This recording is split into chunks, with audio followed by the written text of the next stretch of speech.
Yewe ko madam. Olaba pono. Nzirina tabu yonna. Yugo baddaze ku mulimu gwa massage. Kandi bakubaluwa yo. Gundi, sivyo. Oyina ya mujiji. Na ya mujiji, si wabi. Wasoma mujiji mu kanisa zeba Apollo chife bulaya. Si wabi. Katulabe gundi, dawe sembera tulabe Haiti. Haiti ngaya Nasa Road. 20%. My lord. Rotate. Ola bisa platano tulabe. Bisa kunkaga.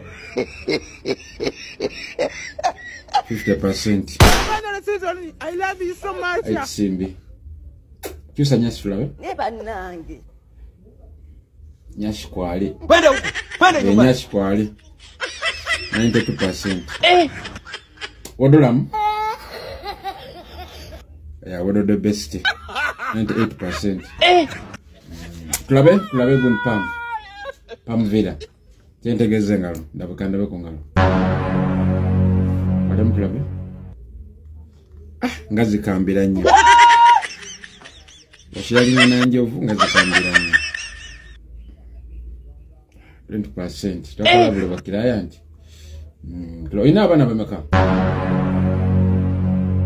Oyina munana. Kiwali kuyolesa enzalo zo. Owai, wali kuyolesa enzalo zo.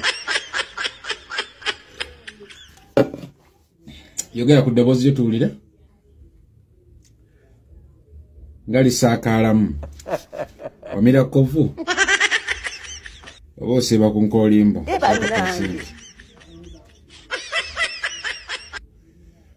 Nyashi kwali. Naye olunaku ngaba 12 wanji ekyemisana olya Rolex ya maji 8 ne chapati 10 Watu na kumanje 12 no de waka munakola omanye nakola ojja kukiwulira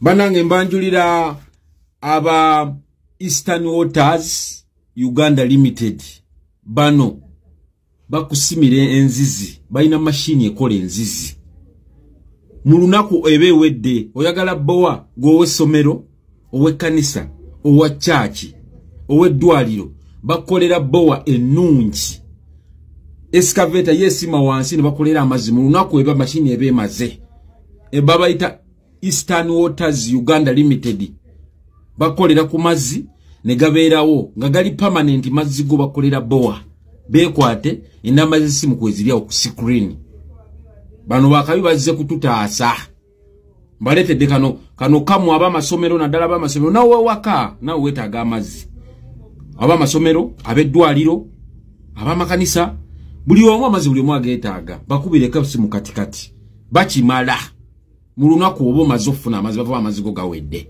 machine ya ddala